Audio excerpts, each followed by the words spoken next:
Hi BookTube, it's Amy. I'm back again with the Anatomy of Bibliomania by Holbrook Jackson. We are beginning the fourth part of the book on page 62, titled The Art of Reading, beginning with a section titled Aesthetical Considerations. A book is not complete until it has found a mate who can read and understand. Pro captu lectoris habent, sua fata libelli. Books have their fate from the capacities of their readers, for 'tis the good reader that makes the good book. In every book he finds passages which seem confidences or asides, hidden from all else and unmistakably meant for his ear. The profit of books is according to the sensibility of the reader. The profoundest thought or passion sleeps as in a mine until it is discovered by an equal mind and heart. To accept a book for what it is, the triune creation of author, printer, and reader, is to accept these exalted opinions. Physically disposed, a book is an amalgam of ink, paper, and type, but mingled with these ingredients there is that which we call the author, and he in turn is mind, emotion, imagination, filtered through the senses and distilled into words and sentences, which only come fully to life at the magic touch of the reader, who must himself supply the forms, colors, sentiments to which the writer's symbols correspond.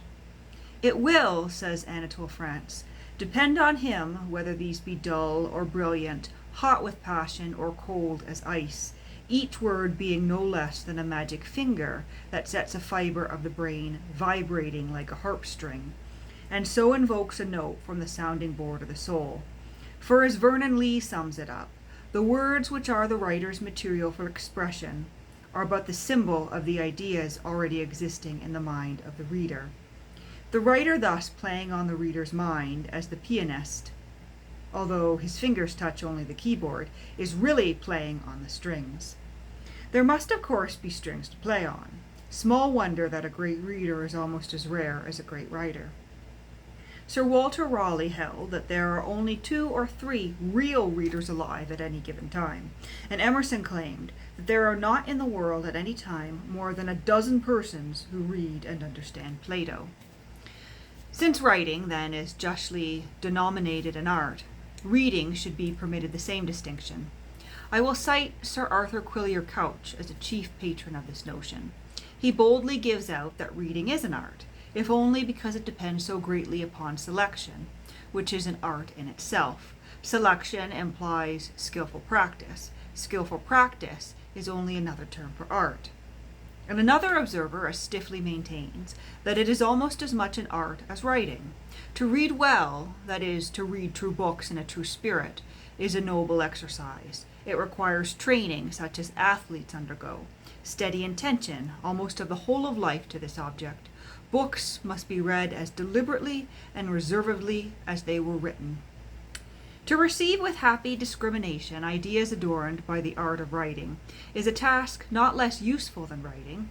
It is a faculty to be acquired, not a natural gift, for there is something which a reader himself must bring to the book. He must bring himself, and when a man says he sees nothing in a book, he very often means that he does not see himself in it. There may be here some defect sometimes in the author, and I hold with Logan Purcell Smith, that the great art of writing is the art of making people real to themselves with words.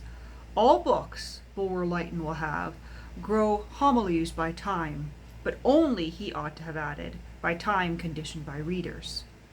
Nothing ever becomes real till it is experienced, Keats advises. Even a proverb is no proverb to you till life has illustrated it. Axioms in philosophy are not axioms till they are proved upon our pulses. And he will have, though we read fine things, we never feel them to the full until we have gone the same steps as the author.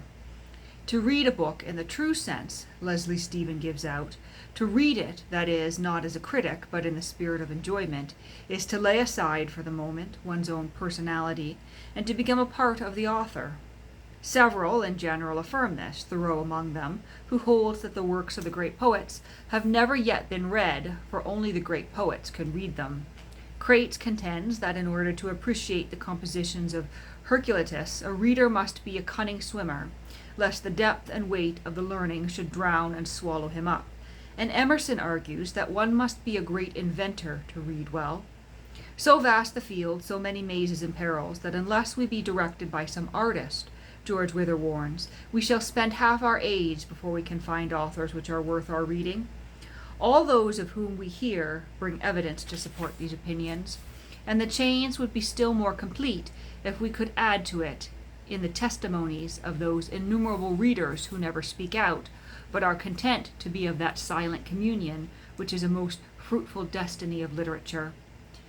There are records of great writers, but great readers who complete the circle of authorship live and die for the greater part in the privacy of their studies. O quantum oratorium aut modista ipsorum aut quis operet ac subtrait fame. And our footnote from that, excuse my poor Latin, corresponds to Pliny. What numbers of learned men does their own modesty or love of repose conceal and withdraw from the notice of the world? Sometimes the gifts of reader and writer are united in one person.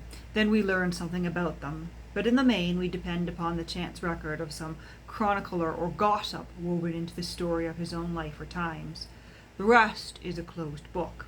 Yet, although we are disfurnished of much necessary knowledge, I hope to show in the following chapters that we are not finally ignorant of what readers have felt and thought about their art. And that is the end of that section. But I do have to wonder what Holbrook Jackson would feel about this format of BookTube of YouTube here, and whether he would change some of his considerations here or his conclusions in this section, because I think we are hearing from real readers every day here on YouTube. But we'll leave it at that for now. The next section is titled Methods of Famous Bookmen.